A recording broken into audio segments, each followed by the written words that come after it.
ಇಡೀ ಮಾಧ್ಯಮದಲ್ಲಿ ಇವತ್ತು ನಮ್ಮ ಕ್ಯಾಬಿನೆಟ್ಟಿನ ಸಚಿವರು ರಾಜಣ್ಣವರು ಅವ್ರನ್ನ ಸಸ್ಪೆಂಡ್ ಮಾಡಿದ್ದಾರೆ, ರಾಜೀನಾಮೆ ಕೊಟ್ಟಿದ್ದಾರೆ ಅಂತೇಳಿ ದೊಡ್ಡ ಸುದ್ದಿ ಔಟಿದೆ. ಇಡೀ ನಾವು ಆಚೆ ಹೋದರೆ ಎಲ್ಲ ಮಾಧ್ಯಮದವರು ಇದು. ನಾನು ಕೆಲವು ಕಾಂಗ್ರೆಸ್ ಅವ್ರಿಗೆಲ್ಲ ಮಾತಾಡಿದೆ, 2 ಅವರ್ ಮುಂಚೆನೇ ರಾಜೀನಾಮೆ ಕೊಟ್ಟಿದ್ದಾರೆ ಅಂತ. ನಮಗೆ ಈ ಸದನಕ್ಕೆ ಕೇಳೋ ಅಧಿಕಾರನೂ ಇದೆ, ಯಾಕಂದರೆ ಈ ಸದನದ ಗೌರವಾನ್ವಿತ ಸದಸ್ಯರಿದ್ದಾರೆ ಮತ್ತು ಅದೇ ರೀತಿ ಮಂತ್ರಿ ಇದ್ದಾರೆ.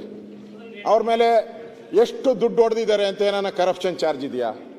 ಎಷ್ಟು ಹಣ ಹೊಡೆದಿದ್ದಾರೆ, ಎಲ್ಲಿ ಇಟ್ಟಿದ್ದಾರೆ, ಯಾರ ಮನೇಲಿ ಇಟ್ಟಿದ್ದಾರೆ, ಏನು ಆಪಾದನೆ ಮಾಡಿದ್ದೀರಾ, ಏನು ಅವ್ರ ಮೇಲೆ ಅಲಿಗೇಷನ್ನು?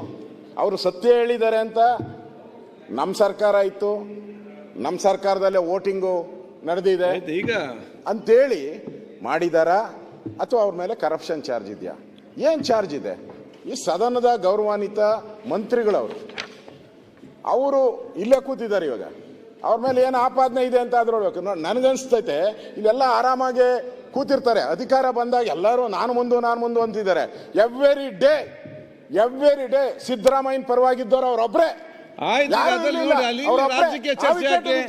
ನೆಕ್ಸ್ಟ್ ಸಿದ್ದರಾಮಯ್ಯ ಅವರವರ ವಿಷಯ ನೀವೇ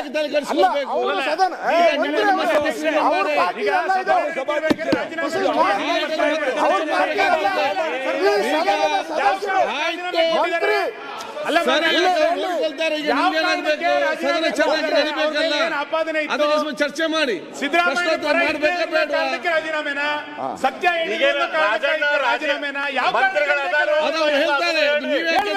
ಆಯ್ತು. ಈಗ ಅಲ್ಲ ಇವಾಗ ಸದನ ನಡೀತಾ ಇರುವಾಗ ಈ ರೀತಿ ಒಂದು ಸುದ್ದಿ ಬಂದಿರೋದ್ರಿಂದ it's a duty of the government to make a statement. ಅಷ್ಟೇ ಹೇಳಿದ್ರೆ ಮುಗಿತಲ್ಲ.